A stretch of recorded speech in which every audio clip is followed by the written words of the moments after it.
Hello and welcome to Social Media Help Desk. I am Alexandra and today I am joined with Taylor. Hi. And Daniel. Hello. And of course this is our weekly Facebook Live, so we're going to be talking about all things social media, both in the news and some tips and tricks that you can take home with you.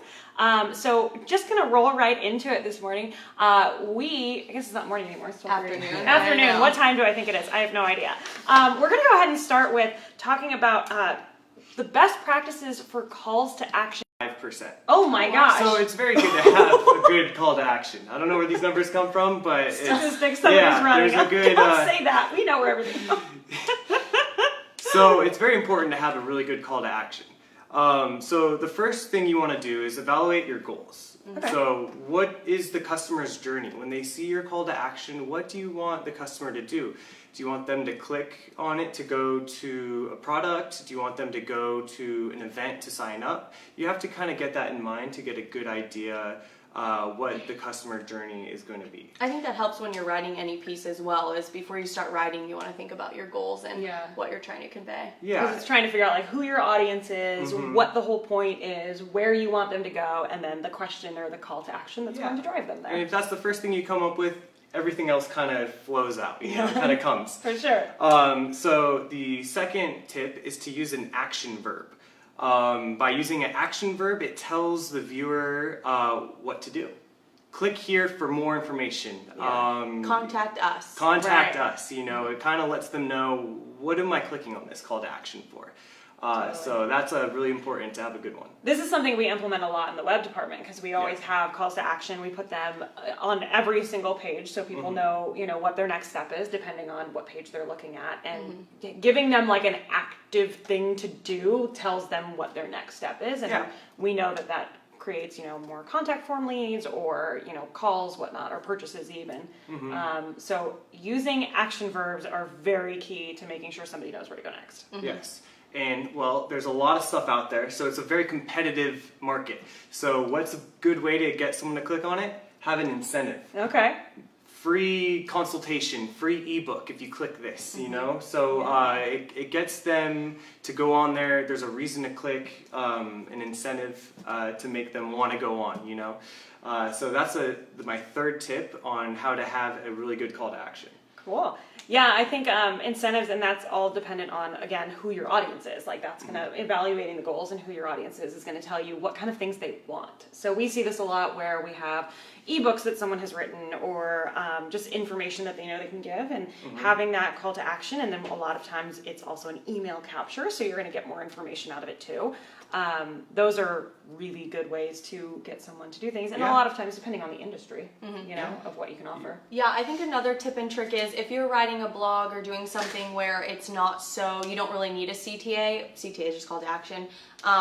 You can also link to your social media channels, so you can tell people like follow us on Twitter or Facebook or Instagram for more, more insights or more information. If you don't have a specific link to or a landing page, you can always attach your handles there. Yeah, and there's actually one example that I think is really good. If you go on to KWSMdigital.com and read one of our blogs, at the bottom there's very good call to action. So if you want to see a good example, go to our website and check it out. We do. We think about our calls to action a lot. So that tells you how important they are because we do that for all of our blogs. It's all over our website of the things that we want you to do and where you can get more information. Yeah.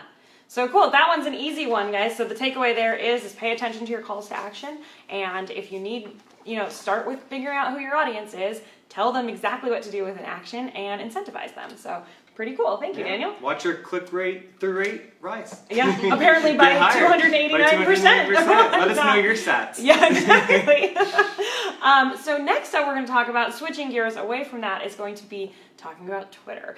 And this is, I feel like it's a very different social media platform than I think the others, because it's a lot of like short little bits, and I know you're going to tell us a little bit more about it. So why don't you let us know Taylor, what we should be paying attention to in Twitter. Yeah, so Twitter is one of, I would say, the top 3 dominating platforms next to Facebook and Instagram today. And if you're using Twitter, it's a really relaxed and timely platform that you can be using. It's also really good for being behind the scenes and more live. So it's not so much lengthy stuff, as I'm going to get into kind of the best practices for your Twitter account. But it's really, like I said, timely, live, behind the scenes, and it's really dominating. So if you think your brand should be on Twitter, it's definitely something to look into. Cool. As most of our clients have a Twitter. Sure. Yeah. So the first thing you want to think about when it comes to Twitter best practices is keeping it short, keeping your content short and concise. Twitter only allows 280 characters, so you have to get your full sentence, link, hashtags all within that 280 characters.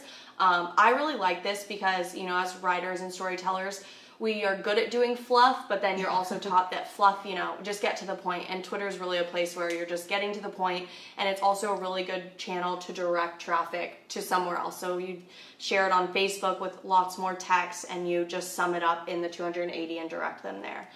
So keeping it short is the name of the game. Less is more. Do you remember when it was only 140 characters? How long ago did they change that? It was a couple years ago, right? Yeah. And I remember when that first was like 140 characters. Where did they come up with that number? And everybody trying to figure out how to fit everything in, and then they doubled it, and it's still short. So yeah, it's still pretty short. I still have trouble fitting it all in, but we master it. Yeah, we're getting it out. Yeah, it's really good for writing practices too. The next thing, as I mentioned, using hashtags in your Twitter content.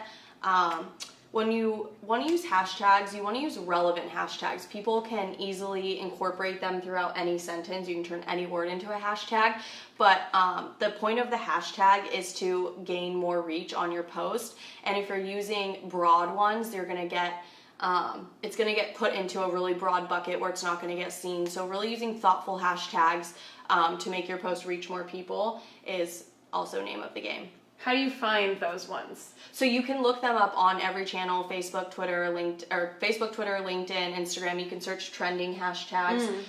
You can also create your own bucket of ones that are relevant to your company. We talk about it here all the time. Kind of creating our own buckets of hashtags that, while they don't have the biggest amount of followings, they'll stay up in the feed longer. Yeah, that's something we talk about a lot, especially when it comes to clients that are having events coming up, or if they've got something specific that they want to be pushing, is coming up with those relevant hashtags specific to that, so that if people are attending this event, they know what hashtag to go look into to either find news or see what everybody else is doing. Yeah, it's also a way, like you say, you can create a campaign around one hashtag, and then the night of the event, everyone can use that hashtag, and that's a way to go back and kind of get UGC, user-generated content, from that specific hashtag. Cool. Yeah, if you want to know more just about hashtags, actually a blog went up this morning on KWSM about hashtag best practices, so there's more there. We can link it in the comments after this. Is there a good call to action on it? Of course. Yeah, but next is running polls. If you didn't know this, you can run a poll on Twitter. You see them mostly happen on Facebook, but now they're getting really popular on Twitter. A really good reason for using them on Twitter is some people might be hesitant or shy to interact on a company's content or anybody's page, but when there's a poll, it kind of is that like behind the scenes, like you get to be involved, but you don't have to like put your name and face to it. Oh yeah. Polls are really good for that, as well as the more engagement you have on a post, the more, due to algorithms in place, the more it reaches, and so the more you get of people submitting yes or no to your poll, the more it's going to be shown to more people, and that just boosts your traffic and your engagement and your reach on that platform. What kind of polls do people usually run? You can do any kinds of polls. You can do questions within your company. They can be culture questions, something fun. Your Twitter doesn't always have to be specifically about your brand. That's something I'll get into next. Okay. Yeah, but little teaser there. Okay. Yeah, exactly. But fast, you know, Twitter's really fast paced. People are tweeting out sentences, quotes. You've seen it all around in politics. You see it in companies. Twitter's really fast paced. So running polls is a good way to get your tweet up, and then it'll keep getting shown as, you know, as it's getting interacted with. That's cool. Yeah. And as I mentioned, polls, you can ask questions. But one of the most important things about Twitter is being really engaged with your audience, and so a way to do this is by asking questions, and you can do this just in regular content or in polls, but you don't always have to ask them specific questions related to your company. You can ask kind of fun ideas as well, just to get more involvement and kind of show more of the behind the scenes. Like I said, it's not as formal as maybe Facebook or Instagram. Cool. Yeah. Last but not least, we say this on all of our pages, especially Twitter, but you always want to incorporate visuals, whether it's a photo, an image. You can post graphics on Twitter. We don't recommend them for all channels, but Twitter is one that, since it's such a short amount of text, people are just scrolling through looking at what you see first. So always attaching a visual, whether photo, images, link images, video, yeah. And so those ones seem to get more engagement then. Yeah. Because they're easier to capture your eye as you're scrolling through. Yeah, of course. Anytime you're attaching an image or video on any platform, it's going to do better than just putting text. Yeah, I mean, we all like our visuals, especially most of the internet is visuals. There's a reason that memes are as popular as they are.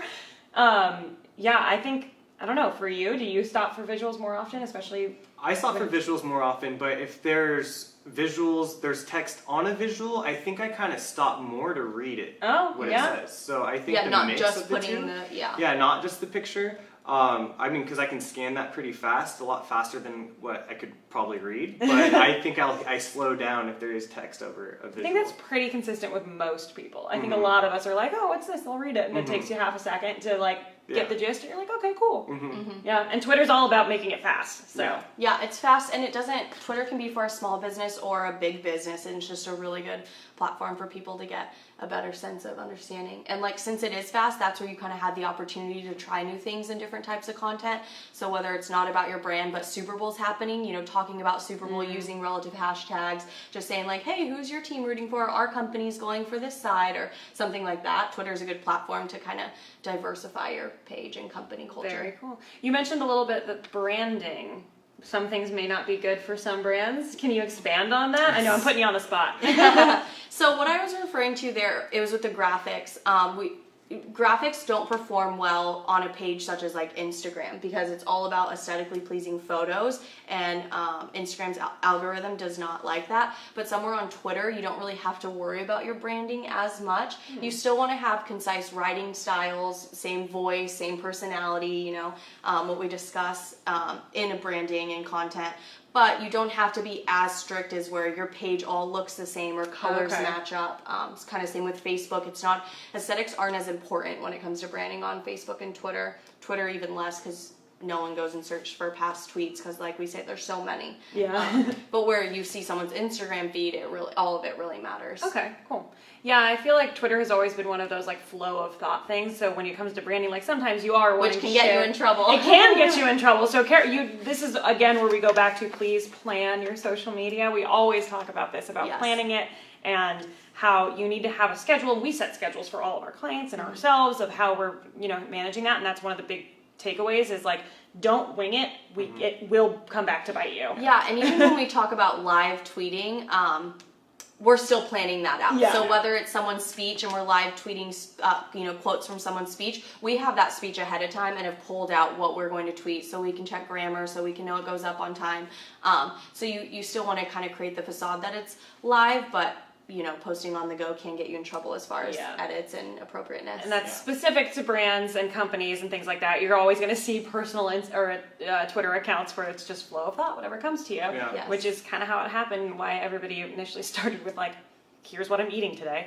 I feel like that was all we knew what to talk about. But it's funny because that is so popular on Instagram and stuff, but not so much on Twitter anymore. Twitter's thoughts, Instagram's food, which is so weird. But we like our food, and it's part of the aesthetically pleasing. I mean, I can't tell you how many food Instagrams. It's totally off topic, but cool. Any other thoughts? Any takeaways that you think they should have? I think that's it. That's it. All right, cool. So there you go. That's a way that we can talk about how Twitter, different ways to use it. It's very broad, the things that you can do on Twitter, and they're really keeping up with the times too of the way you can use them. So even adding things like polls was really cool. So next up, what we're going to talk about is in the news. This is a blog that we put out every week that talks about things that are happening and upcoming. And this first one we're going to talk about, it shouldn't be a surprise to anybody. Google Plus is going away. It's actually going away 4 months earlier than they initially planned. The reason being is that they had another data leak, and they keep having these. And so they've just gone, forget it. February 28th is the last day you can get your user data. We're shutting it down, and just no one is using it. Did anybody have a Google Plus account? Nope. No. I And did. I think the only Of course. I didn't use it. I just had it. Go ahead. the only thing I would set up Google Plus for was like SEO. I Yep. had some idea that would somehow help. So, It but did it's for a kinda little neat. while. Yeah, for a little while, because it is Google, and you Yeah. would think like Google would help. So with it, having so. a Google Plus account and having one set up, if it was a business or yourself, was helpful for SEO if you were like linking back in searches and stuff. But like other that. than that, like never touched Nobody touched it. Yeah. I can't even remember what it looked like. I remember thinking it was going to be really cool, and it really wasn't. So, no surprise, Google Plus is gone. I can't believe it took them this long to get rid of it anyway. And when I read this in the news, I was like, is that already shut down? And then it was like, oh, it's 4 months early. I just thought it was gone already. So, there you go. No one's really surprised about that one.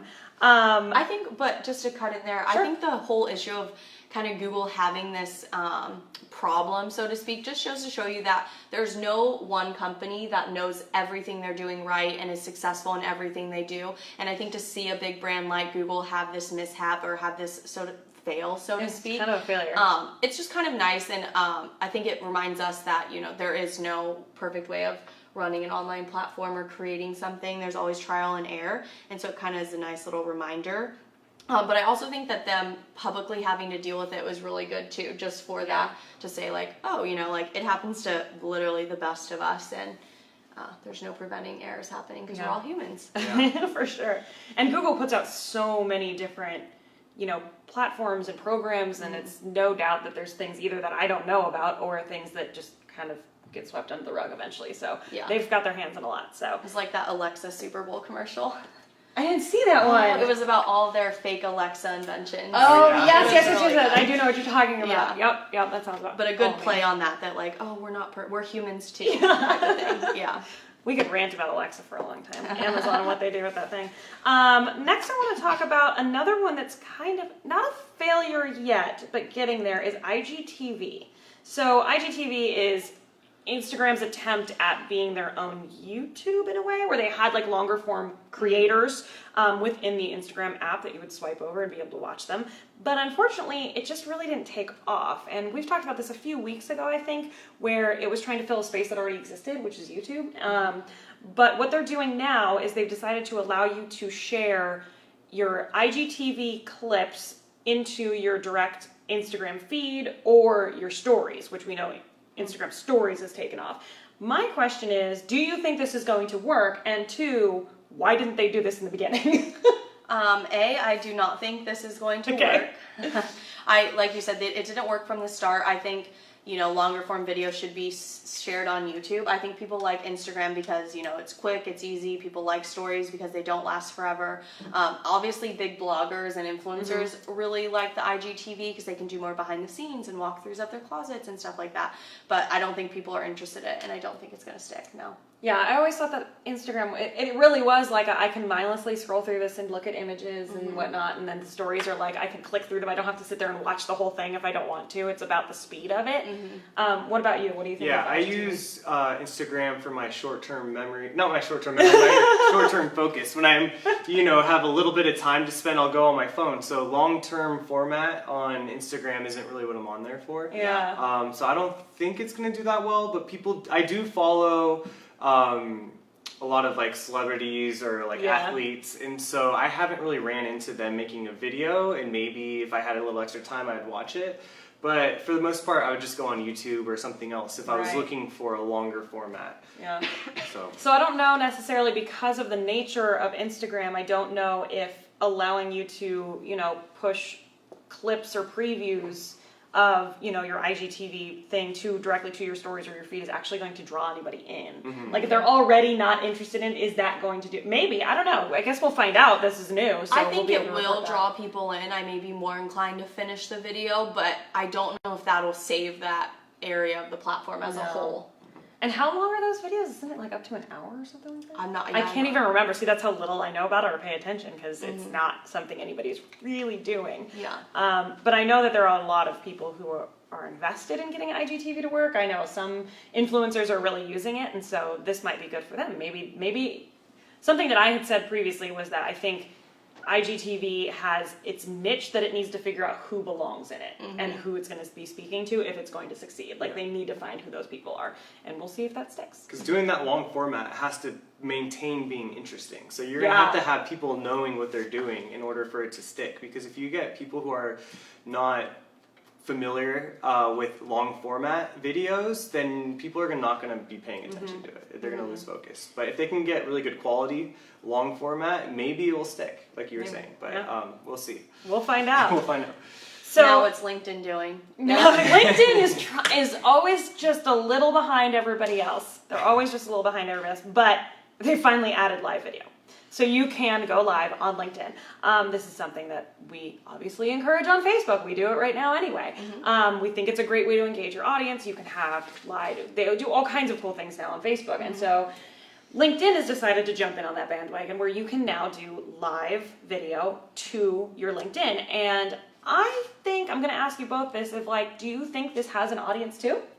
Yes, but I think it's going to be just as LinkedIn is for business professionals. I think all the videos will be very professional business, kind of in this setting. Yeah.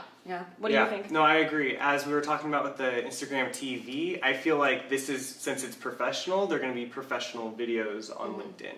And there's a lot of icons, a lot of people I look up to, for inspiration that I follow on LinkedIn. So if they put on videos, it's for my professional development. So I'd be more inclined to actually watch what they're saying.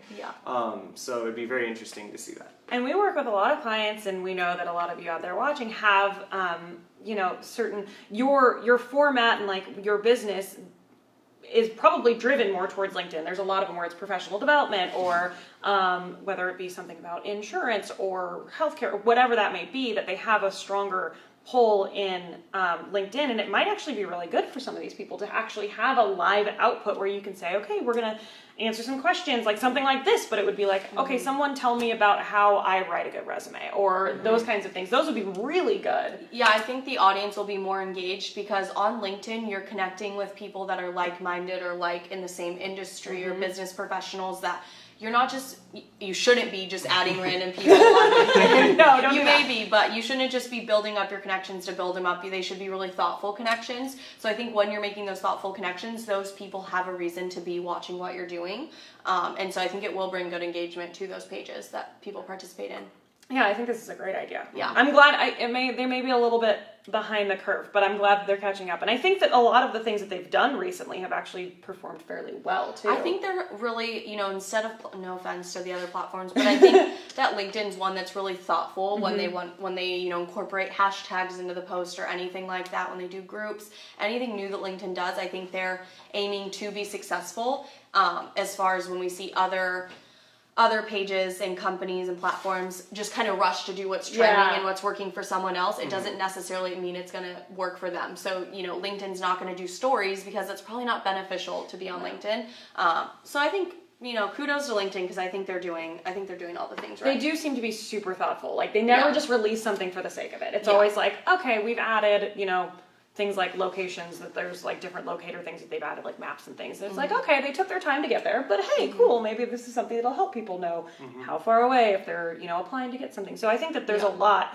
And, to your point of they may not be adding stories, but this is also a good chance for someone who maybe you do have conventions or conferences or things like that. Going live on those to LinkedIn might be really beneficial to show people, here's how we're engaged, here's the way we are developing. And so, you know what? Good for you, LinkedIn. I feel good. I like LinkedIn. We like LinkedIn. We like it. We do. It's really nice. Yeah. Last but not least, this is something that's been trying to manage things that they refer to as destructive content. So that's going to be, it's a little bit more serious, unfortunately, but that's going to be things like suicide videos or self-harm tips, things that we really, we don't want to be sharing those, and some of them are even conspiracy theories. We were having a debate internally before we even started this about what counts as conspiracy theory, because we all kind of like our Area 51 videos, the fun ones that talk about that, but mostly you'll notice they're cracking down on things that are trying to sell a conspiracy as fact, things that are pretending to be news, and that's, again, what we're coming down on. So they have updated their community guidelines.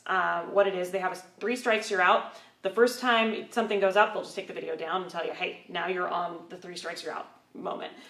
First time your account gets locked, you can't post anything for a week. Second time, it's 2 weeks. Third, they get rid of your account. They jump straight to getting rid of your account. So how do you guys feel about, what these guidelines will do? Will it change the way people upload to YouTube? What do you guys think? I have a couple thoughts on this. First thought, I think it's awesome. I think it's amazing. I think they're doing it for the right reasons. And if there's harm or anything foul being done out there on YouTube or on their channel, I think it's nice that they're stepping in. Although it's a harder topic to have to deal with and discuss, I think it's important, especially with how much our lives are affected by social media these days. B, kind of the polar opposite of that is I hope that it's the system of how they're finding these things and tracking these things are really in place and real tidied up. I think the whole 3-step thing is a good practice round for it, but I've seen Facebook, flag things that do not need flagged. I put up a Valentine's blog recently and it got flagged for having to do with politics. And so I was just like, Facebook, you did that to me. So I just hope that they don't flag counts that, don't deserve to be, or, I don't know how conspiracy theories can tie into history or anything like that. Exactly. But I feel bad for people at the same time. I'm like, I just hope the process is in place. Right. I agree. I agree. And I hope that, sometimes it's satire or sometimes it's kind of fun to watch. Like, wait, do people really think this? Yeah. But then I guess there's a lot of people who maybe get hooked on it. And so it's kind of like a balance of like, it's a rabbit hole. Who's deciding what is too conspiracy theory or not? Like the suicide videos, like that's an obvious, that's black and white. But there's some other things where it could be questioned into like who's making these decisions on what is satire or what is conspiracy. And it kind of falls into entertainment too. Movies we see conflict stories and project stories and outcomes all the time that are technically just theories and ideas, but maybe they'll end up working into like how you're tagging your YouTube videos too, of like, okay, you have to be very clear about the way you're tagging things of, is this satire, is this, and we already do that, and that's like, we saw this happen. We already saw this too with like people being concerned about like, okay, for example, The Onion posts things and gets shared all over Facebook and people can't tell that it's satire still sometimes, and it's like, no, hold on, they're fine. And there's another thing that I think is a concern that's been brought up in the news a lot lately is that, there's a lot of kids that are watching YouTube. Like there are so many kids. There's such a huge group of, between the ages of like 11 and 15 that have like huge like followings that are like going through and watching people who are posting gaming videos or whatever they're watching. But there's also, they found that people are posting video or like uploading videos that look like it's kid friendly and then are hiding clips of things in them that are absolutely shouldn't be on there. And so this is going to be quite the undertaking, and I think that would be my big concern, is that they're going to find people, we see this on the internet all the time, is finding ways around these guidelines. Yeah, I think this will be something that we'll follow closely and see how it plays out for sure. Yeah. So, well, what it comes down to is thank you, YouTube, for doing this. I think it's very important, and I think we're seeing a lot more of this, and we keep every week having somebody else cracking down on what's being shared and realizing that maybe just letting anybody say anything might be harmful in the end. So we will keep you apprised of this if more comes of it. So that is it for this week. Thank you so much for joining us at Social Media Help Desk. We also want to thank all of our campers, anybody who came out and were at boot camp with us. We have another one, I believe it's in June. I think our next one is in June, so keep an eye out. We'll let you know when it's happening. So thank you so much. We are, always glad to be educating people. That's why we like to do this, because we know that everybody is using social media, and we shouldn't be keeping secrets. We'll share it with you. So if you have any questions, you can always email us at tips@kwsmdigital.com. If you have, leave us comments, whatever you want. We're always here to talk to you. So thank you again for joining us. Again, I have Daniel and Taylor, and I'm Alexandra, and we will see you same time, 12:30 Tuesdays next week.